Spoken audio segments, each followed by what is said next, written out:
Viewers, welcome to Baswa ITI channel. ಇವತ್ತಿನ ಕ್ಲಾಸಲ್ಲಿ ನಾವು ಟ್ರೇಡ್ ಥಿಯರಿ ಸಬ್ಜೆಕ್ಟ್ ಅಲ್ಲಿ ಡಿಜಿಟಲ್ ಎಲೆಕ್ಟ್ರಾನಿಕ್ಸ್ ಚಾಪ್ಟರ್ ಅಲ್ಲಿ ಒಂದು ಸ್ವಲ್ಪ ಇಂಟ್ರೊಡಕ್ಷನ್ ಅನ್ನ ತಿಳಿಯೋಣ. ಇದು ಬಂದು ಎಲೆಕ್ಟ್ರಾನಿಕ್ ಮೆಕ್ಯಾನಿಕ್ ಟ್ರೇಡ್ ಅವ್ರಿಗೆ ಇರುತ್ತೆ. ಸೊ ಈ ಟಾಪಿಕ್ ಡಿಸ್ಕಸ್ ಮಾಡೋದಕ್ಕಿಂತ ಮುಂಚಿತವಾಗಿ ಇನ್ನೂ ಯಾರಾದರೂ ನಮ್ಮ ಚಾನಲ್ನ ಸಬ್ಸ್ಕ್ರೈಬ್ ಮಾಡದಿದ್ರೆ ಸಬ್ಸ್ಕ್ರೈಬ್ ಮಾಡ್ರಿ, ಹಾಗೂ ಪಕ್ಕದಲ್ಲಿರುವಂತಹ ಬೆಲ್ ಐಕಾನ್ ಅನ್ನ ಪ್ರೆಸ್ ಮಾಡ್ರಿ. ಇದರಿಂದ ನಾವು ಯಾವ ಒಂದು ವಿಡಿಯೋಸ್ ಅನ್ನು ಅಪ್ಲೋಡ್ ಮಾಡಲಿ ನಿಮಗೆ ಫಸ್ಟ್ ನೋಟಿಫಿಕೇಶನ್ ಬರುತ್ತೆ. So let us move on to the topic. Digital ಅದು ಯೂಶುವಲಿ ಎಲೆಕ್ಟ್ರಾನಿಕ್ಸ್ ಅನ್ನೋದು ಯಾವ ಸಿಸ್ಟಮ್ಸ್ ಅಲ್ಲಿ ಡೀಲ್ ಮಾಡುತ್ತೆ ಅನ್ನೋದನ್ನ ತಿಳಿಯೋಣ.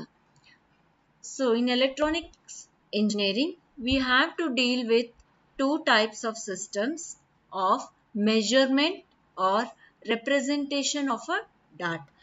ಸೊ ಏನ್ ಹೇಳ್ತಿದ್ರೆ, ಡಾಟಾನ ನಾವು ಎಲೆಕ್ಟ್ರಾನಿಕ್ಸ್ ಇಂಜಿನಿಯರಿಂಗ್ ಅಲ್ಲಿ ಡಾಟಾನ ನಾವು ರೆಪ್ರೆಸೆಂಟ್ ಮಾಡೋದಕ್ಕೆ ಅಥವಾ ಮೆಜರ್ ಮಾಡೋದಕ್ಕೆ ನಾವು ಎರಡು ಟೈಪ್ಸ್ ಆಫ್ ಸಿಸ್ಟಮ್ಸ್ ಗಳಿಂದ ಡೀಲ್ ಮಾಡ್ತೀವಿ. ಸೊ ಅವು ಯಾವ್ಯಾವು ಅಂತಂದ್ರೆ ಎನ್ಲಾಗ್ ಸಿಸ್ಟಮ್ ಹಾಗೂ ಡಿಜಿಟಲ್ ಸಿಸ್ಟಮ್ ಅಂತ ಹೇಳಿ. ಸೊ ಎನ್ಲಾಗ್ ಸಿಸ್ಟಮ್ಸ್ ಅಂದ್ರೆ ಏನು? ಯಾವ ಸಿಸ್ಟಮ್ ಅಲ್ಲಿ ಆದ್ರೆ ಕಂಟಿನ್ಯೂಸ್ಲಿ ವೇರಿಯಿಂಗ್ ವ್ಯಾಲ್ಯೂಸ್ ಇರ್ತವೆ, ಅದನ್ನ ನಾವು ಎನ್ಲಾಗ್ ಸಿಸ್ಟಮ್ ಅಂತ ಕರಿತೀವಿ. ಎಕ್ಸಾಂಪಲ್, ಮೆಜರ್ಮೆಂಟ್ ಆಫ್ ವೋಲ್ಟೇಜ್ ಹಾಗೂ ಕರೆಂಟ್ by using ಅಥವಾ by employing electromechanical meters. ನಾವೇನ್ ಮಲ್ಟಿಮೀಟರ್ ಇಂದ ವೇರಿಯಸ್ ಮೆಜರ್ಮೆಂಟ್ಸ್ ಅನ್ನ ಮಾಡ್ತೀವಿ. ಸೊ ಆ ಒಂದು ವೇರಿಯಸ್ ಮೆಜರ್ಮೆಂಟ್ಸ್ ಅಂದ್ರೆ ಫಾರ್ ಎಕ್ಸಾಂಪಲ್ ಲೈಕ್ ವೋಲ್ಟೇಜ್ ಹಾಗೂ ಕರೆಂಟ್ ಅನ್ನ ನಾವೇನ್ ಮೆಜರ್ ಮಾಡ್ತೀವಲ್ವಾ ಎಲೆಕ್ಟ್ರೋಮೆಕ್ಯಾನಿಕಲ್ ಮೀಟರ್ಸ್ ಇಂದ, ಆ ಒಂದು ನಾವು ವ್ಯಾಲ್ಯೂಸ್ ಅನ್ನ ನಾವೇನ್ ಮಾಡ್ಬೋದು ಎನ್ಲಾಗ್ ಸಿಸ್ಟಮ್ಸ್ ಗೆ ಎಕ್ಸಾಂಪಲ್ ಆಗಿ ಕೊಡ್ಬೋದು. ನೆಕ್ಸ್ಟ್ ಡಿಜಿಟಲ್ ಸಿಸ್ಟಮ್ ಅಂತಂದ್ರೆ, in this system any reading, time, etc. is expressed in digits directly. So ಏನು, ಯಾವ ಸಿಸ್ಟಮ್ ಅಲ್ಲಾದ್ರೆ ರೀಡಿಂಗ್ ಗಳನ್ನ ಅಥವಾ ಟೈಮ್ ಅನ್ನ ನಾವು ನಂಬರ್ಸ್ ಅಲ್ಲಿ ಡೈರೆಕ್ಟ್ ಆಗಿ ರೆಪ್ರೆಸೆಂಟ್ ಮಾಡ್ತೀವಿ, ಎಕ್ಸ್ಪ್ರೆಸ್ ಮಾಡ್ತೀವಿ, ಅದನ್ನ ನಾವು ಡಿಜಿಟಲ್ ಸಿಸ್ಟಮ್ಸ್ ಅಂತ ಕರಿತೀವಿ. ಸೊ ಈ ಒಂದು ನಂಬರ್ಸ್ ಅಲ್ಲಿ ನಾವು ಎಕ್ಸ್ಪ್ರೆಸ್ ಮಾಡಬೇಕಾದ್ರೆ ರೀಡಿಂಗ್ಸ್ ಅನ್ನ ನಾವು ಡೈರೆಕ್ಟ್ ಆಗಿ ಇದು ಮಾಡೋದಕ್ಕಾಗಲ್ಲ. There is some basic rules for that. ಆ ಬೇಸಿಕ್ ರೂಲ್ಸ್ ಪ್ರಕಾರ ಕೆಲವೊಂದು ನಂಬರ್ ಸಿಸ್ಟಮ್ಗಳನ್ನ ಯೂಸ್ ಮಾಡ್ಕೊಂಡು ಮಾತ್ರ ನಾವು ಈ ಒಂದು ಡಿಜಿಟಲ್ ಸಿಸ್ಟಮ್ಗಳನ್ನ ಬಳಕೆ ಮಾಡ್ಬೋದು. ಸೊ ಅದರಲ್ಲಿ ಯಾವ ಬೇಸಿಕ್ ಆಗಿ ಮೇಜರ್ ಆಗಿ ನಂಬರ್ ಸಿಸ್ಟಮ್ಗಳನ್ನ ಯಾವನ್ನ ಯೂಸ್ ಮಾಡ್ತೀವಿ ಅಂತಂದ್ರೆ ಅದರಲ್ಲಿ 4 ಇದಾವೆ. ಅದು ಫಸ್ಟ್ ಒನ್ ಬಂದು ಡೆಸಿಮಲ್ ನಂಬರ್ ಸಿಸ್ಟಮ್ ಅಥವಾ ಬೇಸ್ 10 ಸಿಸ್ಟಮ್ ಅಂತಾನು ಹೇಳ್ತೀವಿ. ಇದರಲ್ಲಿ 0 to 9 ಡಿಜಿಟ್ಸ್ ಇರ್ತವೆ. ಉಳಿದಿದ್ದೆಲ್ಲ ನಂಬರ್ಸ್ ಗಳನ್ನ ಆ 0 to 9 ನಂಬರ್ಸ್ ಕಾಂಬಿನೇಷನ್ಸ್ ಅಲ್ಲೇ ಉಳಿದಿದ್ದೆಲ್ಲ ನಂಬರ್ಸ್ ಇರ್ತವೆ. ಸೊ ಇದು ನಾವು ನಾರ್ಮಲ್ ಆಗಿ ನಂಬರ್ಸ್ ಯೂಸ್ ಮಾಡ್ತಾ ಇದ್ದೀವಿ, ಆ ಒಂದು ನಂಬರ್ ಸಿಸ್ಟಮ್ ಅನ್ನ ನಾವು ಡೆಸಿಮಲ್ ನಂಬರ್ ಸಿಸ್ಟಮ್ ಅಂತ ಕರಿತೀವಿ. ಸೊ ಬೈನರಿ ನಂಬರ್ ಸಿಸ್ಟಮ್ ಅಥವಾ ಬೇಸ್ 2 ಸಿಸ್ಟಮ್ ಅಂತ ಹೇಳ್ತೀವಿ ಸೆಕೆಂಡ್ ಒನ್. ಸೊ ಬೈನರಿ ಅಂತ ಅಂದ ತಕ್ಷಣ ನಮ್ಗೆ 0 and 1 ಓನ್ಲಿ ಬೇಸ್ 2 ಸಿಸ್ಟಮ್ ಅಂದ್ರೆ ಓನ್ಲಿ 2 ನಂಬರ್ಸ್ ಅನ್ನ ಯೂಸ್ ಮಾಡಿಕೊಂಡು ಎಲ್ಲಾ ನಂಬರ್ಸ್ ಅನ್ನ ರೆಪ್ರೆಸೆಂಟ್ ಮಾಡ್ತೀವಿ ಅದರಲ್ಲಿ. So next is octal number system. So ಇದರಲ್ಲಿ 0 to 7 ಇಷ್ಟೇ ನಂಬರ್ಸ್ ಇರ್ತವೆ. ಸೊ ಅದನ್ನ ನಾವೇನಂತ ಕರಿತೀವಿ, ಬೇಸ್ 8 ಸಿಸ್ಟಮ್ ಅಥವಾ ಆಕ್ಟಲ್ ನಂಬರ್ ಸಿಸ್ಟಮ್ ಅಂತ ಕರಿತೀವಿ. ಸೊ ಹೆಕ್ಸಾಡೆಸಿಮಲ್ ನಂಬರ್ ಸಿಸ್ಟಮ್ ಅಂತ ಹೇಳ್ತೀವಿ ಅಥವಾ ಬೇಸ್ 16 ನಂಬರ್ ಸಿಸ್ಟಮ್ ಅಂತ ಹೇಳ್ತೀವಿ. ಹೆಕ್ಸಾಡೆಸಿಮಲ್ ನಂಬರ್ ಸಿಸ್ಟಮ್ ಬಂದು ಇದರಲ್ಲಿ 0 to 9 ಡಿಜಿಟ್ಸ್ ಇರ್ತವೆ ಹಾಗೂ A to F ಆಲ್ಫಾಬೆಟ್ಸ್ ಇರ್ತವೆ. Includes A to F alphabets. Complete ಆಗಿ ನಮಗೆ ಬೇಸ್ 16 ನಂಬರ್ ಸಿಸ್ಟಮ್ ಅಂತ ಹೇಳ್ತೀವಿ. ಇದರಲ್ಲಿ ನಂಬರ್ಸ್ ಆಲ್ಫಾಬೆಟ್ಸ್ ಯೂಸ್ ಮಾಡೋದ್ರಿಂದ ಇದಕ್ಕೆ ಇನ್ನೊಂದು ಹೆಸರು ಏನಂತಂದ್ರೆ ಅಲ್ಫಾ ನ್ಯೂಮರಿಕ್ ನಂಬರ್ ಸಿಸ್ಟಮ್ ಅಂತಾನು ಕರಿತೀವಿ. ಸೊ ಇದು ಆಯ್ತು ಇನ್ನು ಎನ್ಲಾಗ್ ಸಿಸ್ಟಮ್ಸ್ ಮತ್ತೆ ಡಿಜಿಟಲ್ ಸಿಸ್ಟಮ್ಸ್ ಬೇಸಿಕ್ ಆಗಿ ಎಲೆಕ್ಟ್ರಾನಿಕ್ಸ್ ಇಂಜಿನಿಯರಿಂಗ್ ಅಲ್ಲಿ ಯೂಸ್ ಮಾಡುವಂಥದ್ದು, ಡೀಲ್ ಮಾಡುವಂಥದ್ದು ಅಥವಾ. ಸೊ ನೆಕ್ಸ್ಟ್ ನಾವು ನೋಡೋದಾದ್ರೆ introduction to digital electronics. So digital electronics ಗೆ ಇಂಟ್ರೊಡಕ್ಷನ್, ಸ್ಮಾಲ್ ಇಂಟ್ರೊಡಕ್ಷನ್ ಅನ್ನು ನೋಡೋಣ.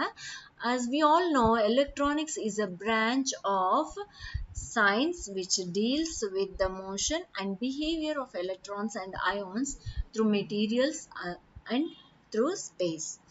ಸ್ಪೇಸ್ ಅಂದ್ರೆ ಏನು, ಖಾಲಿ ಜಾಗದಲ್ಲಿ ಅಥವಾ ಯಾವುದಾದ್ರೂ ಒಂದು ಮೆಟೀರಿಯಲ್ಸ್ ಅಲ್ಲಿ ಯಾವ ರೀತಿ ಎಲೆಕ್ಟ್ರಾನ್ಸ್ ಮೂವ್ಮೆಂಟ್ ಇರುತ್ತೆ, ಅದ್ರ ಬಿಹೇವಿಯರ್ ಹೇಗಿರುತ್ತೆ, ಒಂದು ಮೆಟೀರಿಯಲ್ ಅಲ್ಲಿ ಹೇಗಿರುತ್ತೆ, ಖಾಲಿ ಫ್ರೀ ಸ್ಪೇಸ್ ಅಲ್ಲಿ ಹೇಗಿರುತ್ತೆ, ಸೊ ಸ್ಪೇಸ್ ಅಲ್ಲಿ ಹೇಗಿರುತ್ತೆ, ಇದನ್ನ ಸ್ಟಡಿ ಮಾಡೋ ಅಂಥ ಒಂದು ಸೈನ್ಸಿನ ಬ್ರಾಂಚ್ ಅಂತ ಹೇಳ್ಬೋದು ನಾವು ಎಲೆಕ್ಟ್ರಾನಿಕ್ಸ್. ಸೊ ಸಿಂಪಲ್ ಆಗಿ ಹೇಳೋದಾದ್ರೆ ಎಲೆಕ್ಟ್ರಾನಿಕ್ಸ್ ಅನ್ನೋದು ಒಂದು it's a branch of science, ಯಾವುದು ನಮಗೆ ಎಲೆಕ್ಟ್ರಾನ್ಸಿನ ಬಿಹೇವಿಯರ್ ಬಗ್ಗೆ ಹೇಳುತ್ತೆ. ಸೊ ಅದನ್ನ ನಾವು ಎಲೆಕ್ಟ್ರಾನಿಕ್ಸ್ ಅಂತ ಕರಿಬಹುದು. ಸೊ ಇದರಲ್ಲಿ ನಾವು ಬಹಳಷ್ಟು ಆಕ್ಟಿವ್ ಡಿವೈಸಸ್ಗಳನ್ನ ಯೂಸ್ ಮಾಡ್ತೀವಿ. ಸೊ ಆಕ್ಟಿವ್ ಡಿವೈಸಸ್ಗಳು ಅಂದ ತಕ್ಷಣ ನಮಗೆ ಏನೇನು ಬರ್ತವೆ, ಅದರಲ್ಲಿ ಜಂಕ್ಷನ್ ಡಯೋಡ್ಸ್ ಬರ್ತವೆ, ಟ್ರಾನ್ಸಿಸ್ಟರ್ಸ್ ಬರ್ತವೆ, ಐಸಿಗಳು ಬರ್ತವೆ, ಅಥವಾ ವ್ಯಾಕ್ಯೂಮ್ ಟ್ಯೂಬ್ಸ್, ಇವು ಎಲ್ಲದ್ರ ಬಗ್ಗೆನೂ ನಾವು ಎಲೆಕ್ಟ್ರಾನಿಕ್ಸ್ ಅಲ್ಲಿ ತಿಳಿತೀವಿ. ಸೊ ಇವನ್ನೆಲ್ಲ ಅನಲಾಗ್ ಎಲೆಕ್ಟ್ರಾನಿಕ್ಸ್ ಅಥವಾ ಕನ್ವೆನ್ಷನಲ್ ಎಲೆಕ್ಟ್ರಾನಿಕ್ಸ್ ಅಂತ ಕರಿತೀವಿ. So in conventional electronics, the signals remains in analog form, that is in continuously varying form. So in conventional electronics ಅಲ್ಲಿ ನಮ್ಗೆ ಯಾವ ರೀತಿ ಇರ್ತವೆ ಸಿಗ್ನಲ್ಸ್, ಕಂಟಿನ್ಯೂಸ್ಲಿ ವೇರಿಯಿಂಗ್ ಫಾರ್ಮ್ ಅಂತ ಹೇಳ್ತೀವಿ. ಕಂಟಿನ್ಯೂ ಆಗಿ ಚೇಂಜ್ ಆಗ್ತಾ ಇರುವಂತಹ ಒಂದು ಫಾರ್ಮ್ ಅಲ್ಲಿ ಇದರಲ್ಲಿ ಸಿಗ್ನಲ್ಸ್ ಇರ್ತವೆ. ಸೊ ಆ ರೀತಿ ಒಂದು ಸಿಗ್ನಲ್ಸ್ ಅನ್ನು ನಾವು ಅನಲಾಗ್ ಸಿಗ್ನಲ್ಸ್ ಅಂತ ಕರಿತೀವಿ. So for example, sound can be heard by human eye in analogue form only. So ನಮ್ಗೆ ನಾವು ಕಿವಿಯಿಂದ ಸೌಂಡ್ ಕೇಳ್ತೀವಿ, ಅದು ಬಂದು ಅನಲಾಗ್ ಫಾರ್ಮ್ ಅಲ್ಲಿ ಇರುತ್ತೆ. ಅಥವಾ ರೇಡಿಯೋ ಹಾಗೂ ಟಿವಿ ಕಮ್ಯುನಿಕೇಶನ್ ಸಿಸ್ಟಮ್ಸ್ ಏನಿದಾವಲ್ಲ, ಅವು ಎಲ್ಲಾನು ನಮ್ಗೆ ಅನಲಾಗ್ ಕಮ್ಯುನಿಕೇಶನ್ ಸಿಸ್ಟಮ್ಸ್ ಅಂತ ಹೇಳ್ಬೋದು. ಆದ್ರೆ ಇದಕ್ಕೆ ಆದಂತಹ ಒಂದು ಮೇನ್ ಡಿಸ್ಅಡ್ವಾಂಟೇಜ್ ಇದೆ. ಅದೇನು ಅಂತ ಅಂದ್ರೆ, it requires a wide range off frequency channel for broadcasting ಅಥವಾ ಟೆಲಿಕಾಸ್ಟಿಂಗ್. ನಾವು ಬ್ರಾಡ್ಕಾಸ್ಟ್ ಹಾಗೂ ಟೆಲಿಕಾಸ್ಟ್ ಮಾಡಬೇಕಾದ್ರೆ ಈ ಒಂದು ಅನಲಾಗ್ ಸಿಸ್ಟಮ್ ಅಲ್ಲಿ ಅಥವಾ ಅನಲಾಗ್ ಎಲೆಕ್ಟ್ರಾನಿಕ್ಸ್ ಅಲ್ಲಿ ನಮ್ಗೆ ಏನಾಗತ್ತೆ, ತುಂಬಾ ವೈಡ್ ಫ್ರೀಕ್ವೆನ್ಸಿ ಬ್ಯಾಂಡ್ ಬೇಕಾಗತ್ತೆ. ಫ್ರೀಕ್ವೆನ್ಸಿ ಚಾನಲ್ ಬಹಳ ದೊಡ್ಡದಿರ್ಬೇಕಾಗತ್ತೆ. So that is around 10 kilo hertz ತನಕ ಇರ್ಬೇಕಾಗತ್ತೆ.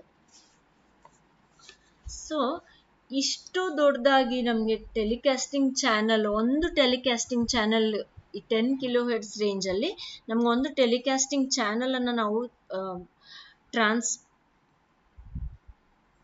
ಟೆಲಿಕಾಸ್ಟ್ ಮಾಡಬೇಕು ಅಂತಂದ್ರೆ 4.5 ಇಂದ ಹಿಡಿದು 7 mega hertz wide frequency channel ಬೇಕು. ಮಿನಿಮಮ್ ಆಗಿ 7 ಮೆಗಾ ಹರ್ಟ್ಸ್ ಫ್ರೀಕ್ವೆನ್ಸಿ ಚಾನಲ್ ತನಕ ಬೇಕಾಗತ್ತೆ.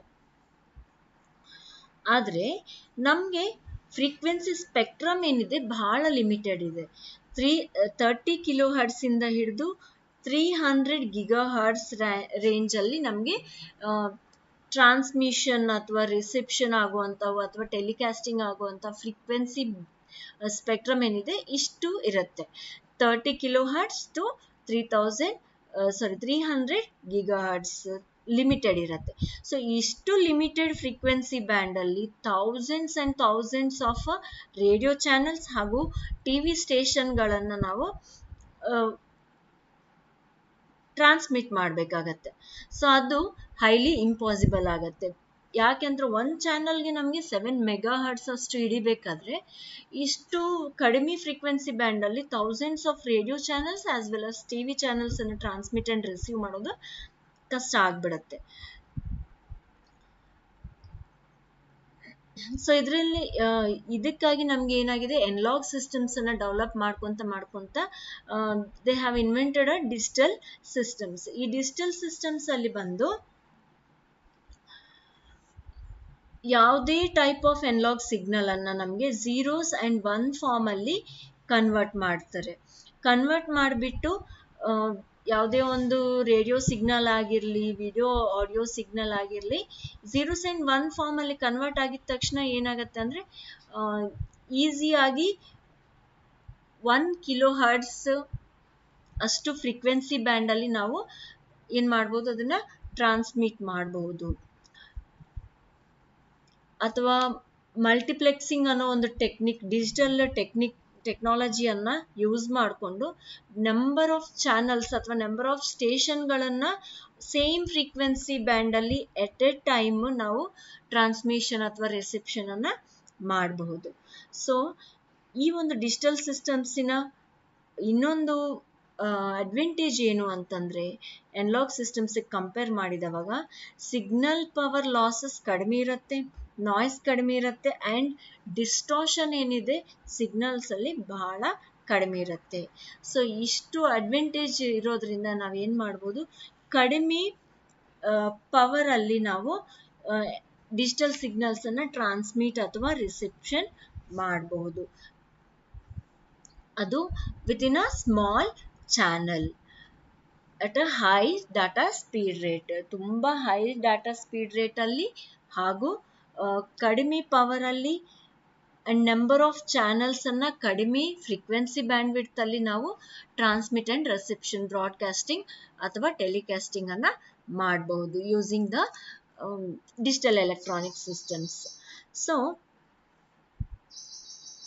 ಇವಾಗಿನ ಕಾಲದಲ್ಲಿ ಇಷ್ಟೆಲ್ಲ ಅಡ್ವಾಂಟೇಜಸ್ ಇರೋದ್ರಿಂದ ಏನಾಗ್ತಾ ಇದೆ, ಎಲ್ಲ communication systems analogue communication systems ಇಂದ ಹಿಡಿದು they have been converted to digital communication systems. Of course ನಮಗಿರುವಂತಹ ಡಿಜಿಟಲ್ ಸಿಗ್ನಲ್ಸ್ ಏನು ನಾವು ಬ್ರಾಡ್ಕಾಸ್ಟ್ ಮಾಡ್ತೀವಿ ಅಥವಾ ಟೆಲಿಕಾಸ್ಟ್ ಮಾಡ್ತೀವಿ ಅಥವಾ ರಿಸೀವ್ ಮಾಡ್ತೀವಿ, ನಮಗೆ ಬೇಕಾಗಿದ್ದಲ್ಲಿ ಆ ಡಿಜಿಟಲ್ ಸಿಗ್ನಲ್ಸ್ ಅನ್ನ ತಿರ್ಗಾ ಅನಲಾಗ್ ಸಿಗ್ನಲ್ಸ್ ಆಗಿ ಕನ್ವರ್ಟ್ ಮಾಡಿಕೊಂಡು ನಮಗೆ ಬೇಕಾಗಿರುವಂತಹ ಒರಿಜಿನಲ್ ಇನ್ಫಾರ್ಮೇಶನ್ನ ರೀಟ್ರೈವ್ ಮಾಡಬಹುದು.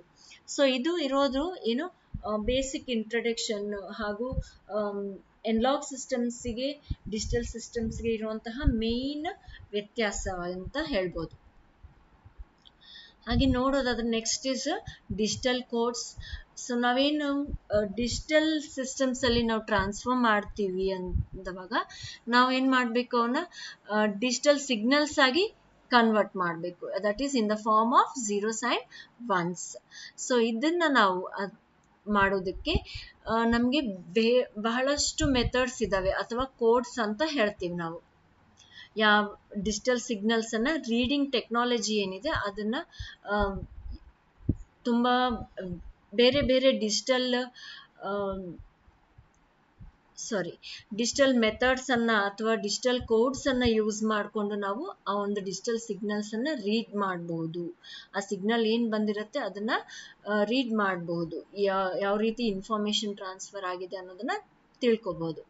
ಸೊ ಬೇಸಿಕ್ ಮೆಥಡ್ಸ್ ಅಥವಾ ಕೋಡ್ಸ್ ನಾವು ಯೂಸ್ ಮಾಡುವಂತಹ ಡಿಜಿಟಲ್ ಅಲ್ಲಿ ಏನೇನಿದಾವೆ ಅಂತಂದ್ರೆ, ಒಂದು binary code, octal code, hexadecimal code ಅಥವಾ BCD ಕೋಡ್, XS3 ಕೋಡ್ ಹಾಗೂ ಗ್ರೇ ಕೋಡ್ ಹಾಗೂ ಆಸ್ಕಿ ಕೋಡ್ ಅಂತ ಕರಿತೀವಿ. ಸೊ ಇಷ್ಟೆಲ್ಲ ಬೇಸಿಕ್ ಡಿಜಿಟಲ್ ಕೋಡ್ಸ್ ಅಂತ ಹೇಳ್ಬೋದು. ಇದನ್ನ ಒಂದೊಂದರಲ್ಲಿ ಫಾರ್ ಡಿಫ್ರೆಂಟ್ ಅಪ್ಲಿಕೇಶನ್ಸ್ ಯೂಸ್ ಮಾಡ್ತೀವಿ ನಾವು. ಸೊ ಇದು ಪ್ರತಿ ಒಂದರಲ್ಲಿ ನಾವು ಬೈನರಿ ಕೋಡ್ ಬಗ್ಗೆ, ಆಕ್ಟಲ್ ಕೋಡ್ ಬಗ್ಗೆ ಹಾಗೂ ಡಿಜಿಟಲ್ ಹೆಕ್ಸಾಡೆಸಿಮಲ್ ಕೋಡ್ ಬಗ್ಗೆ, ಇದ್ರ ಬಗ್ಗೆ ಎಲ್ಲ ಮುಂದಿನ ವಿಡಿಯೋ ಅಲ್ಲಿ ನಾವು ನೆಕ್ಸ್ಟ್ ವಿಡಿಯೋ ಅಲ್ಲಿ ಸವಿವರವಾಗಿ ತಿಳಿಯೋಣ. So thanks for watching. Please subscribe and press the bell icon for further notifications. Like and share the videos. Thank you.